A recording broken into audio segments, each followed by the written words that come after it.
I had the opportunity to become CEO of AMD. AMD had a lot of potential, but the company had been through a few tough years. And some of my mentors thought taking that job was actually kind of risky. When people ask me for career advice, I often tell them, yes, you need to work really hard, but also understand that luck matters. All right, good afternoon, everyone.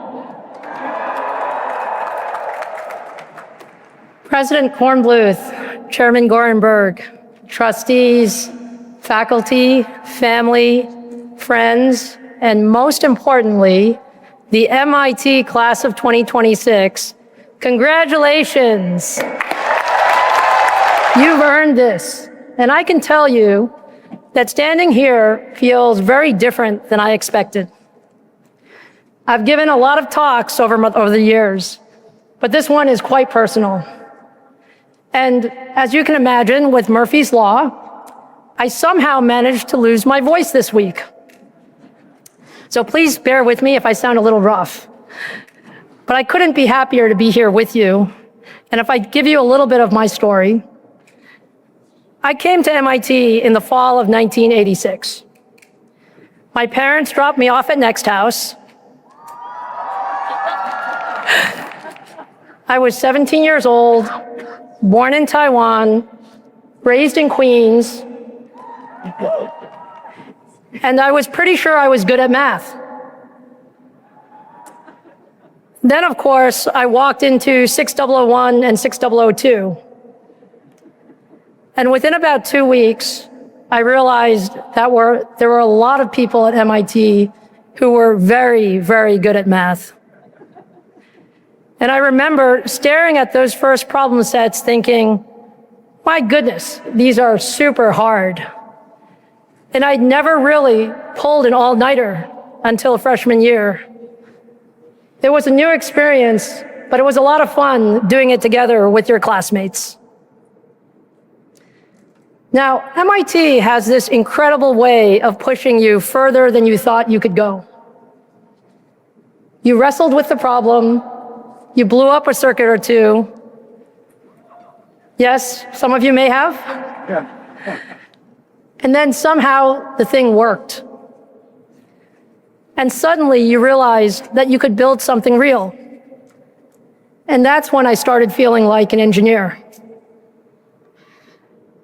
One of the best parts of MIT is actually Europe.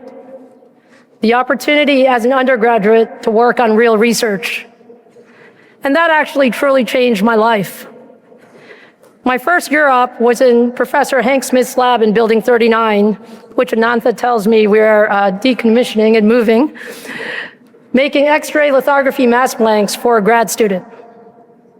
To be absolutely clear, at the time, I had no idea what that actually meant. But I got to put on my first bunny suit and walk into a clean room and start building devices on little 2-inch wafers, which at the time was pretty state-of-the-art. And I learned very quickly to be careful because those wafers were actually really delicate, and I definitely didn't want to be the one who broke them.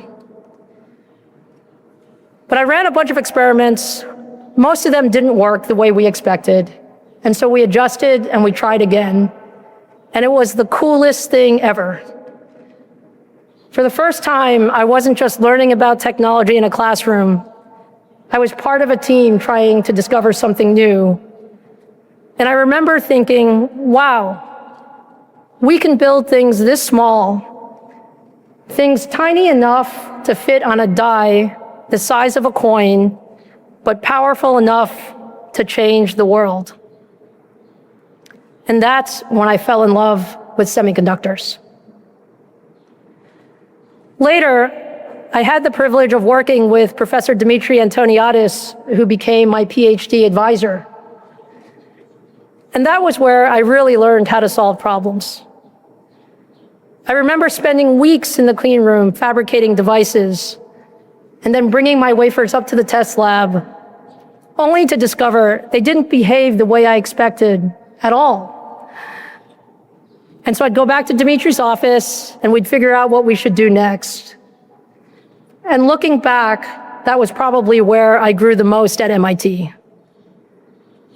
Because little by little, I went from a new grad student learning about the field to someone doing original research and actually contributing something new to the field.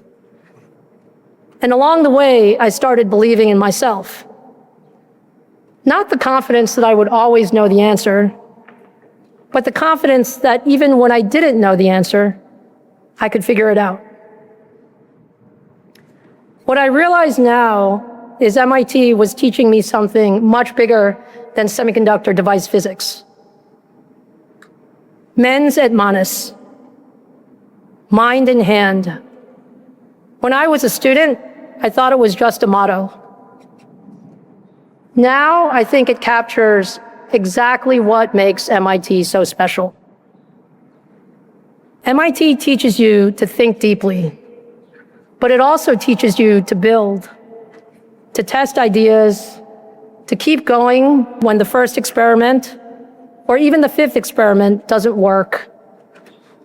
And over time, you start believing that you can solve problems that once felt impossible. I carried that feeling with me long after I left campus. When I joined IBM, I found myself starting all over again. IBM had hundreds of thousands of employees. I was 25 years old, wondering how I could possibly make a difference in a company that big. But I learned something important very quickly. Engineering actually doesn't care how old you are. It actually cares whether you have good ideas.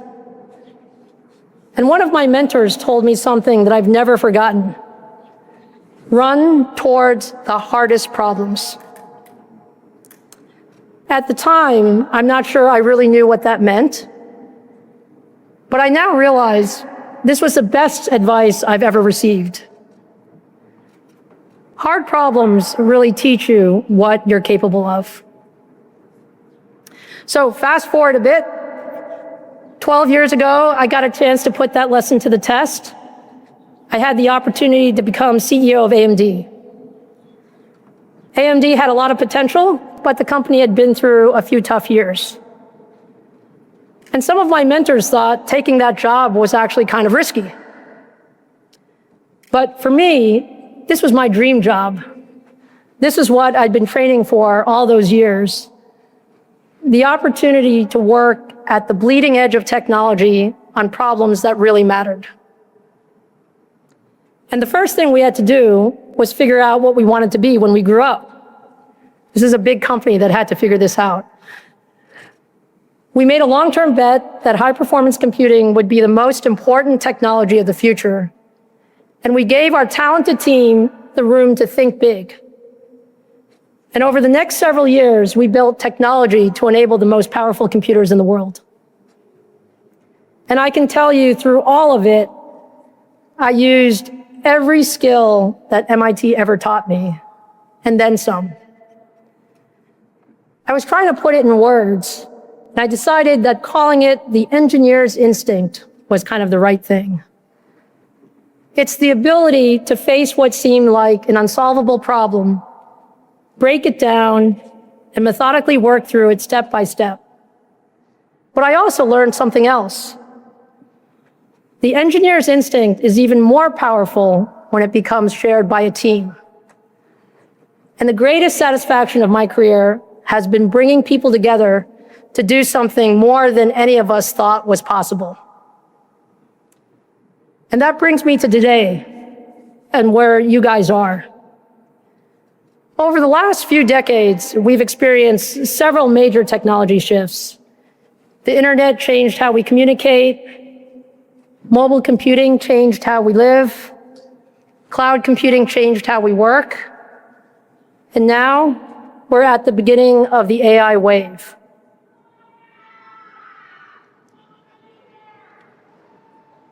And to me, AI is really different from all of those other waves. The way I think about it is, it's not just a tool that can help us do things faster. because we have lots of tools. It's actually deeper than that. It has the potential to accelerate discovery in every field and help us solve problems that we've never been able to solve before. And to make it personal, the area that excites me the most is actually what we can do in medicine and healthcare. I think we've all experienced firsthand what it feels like when someone you love is sick. And even with incredible doctors and the best care, you realize how hard it is for any one person or any one team to bring together all of the knowledge that has been gathered to help in that critical time of need. AI can help us change that. It can help doctors and researchers bring the world's best expertise to each patient and each loved one and deliver the care that we want for the best chance of a successful outcome. And this, I think, is the promise of AI at its best. Now, the way to think about it is it makes each of us more capable. Whether you're talking about medicine, science, energy, climate, I think you can say we may discover more in the next 10 years than we have in the last 30. But let me be clear about something. Technology itself does not decide what the future looks like. The best people do. For everything that AI can do, AI can't decide which problems are worth solving. It can't make the hard judgments when the data is not there. It can't take responsibility for the outcomes. These are actually our responsibilities, and they matter now more than ever. This is why I feel this is such an extraordinary moment to graduate from MIT. Because the world does not just need people who know how to use powerful tools. It needs people who know what to use them for. People with a sense of purpose, judgment, courage. People who look at a hard problem and say, I know this is really, really important, and we can figure this out. And that is exactly who you have become here at MIT. So here's what I want to leave you with. I've been very fortunate in many ways. I have great parents. I received an extraordinary education. I've had the chance to work with great people. But I also believe I've been very lucky in my career. When people ask me for career advice, I often tell them, yes, you need to work really hard, but also understand that luck matters. And over time, I've come to believe that the best people find ways to make their luck. Luck is not just being in the right place at the right time. It is taking the risk to work on something really hard. It's challenging yourself. It's choosing problems where you may not know the answer. It's surrounding yourself with people who make you better. And yes, it's believing that you, the class of 2026, can change the world. So be incredibly ambitious about what problems you choose to solve. Run toward the hardest ones. And trust what MIT has taught you, that engineer's instinct. That's how you make your own luck. I want to take a moment to acknowledge all the families and loved ones who are here in the audience today. None of these graduates got here without you.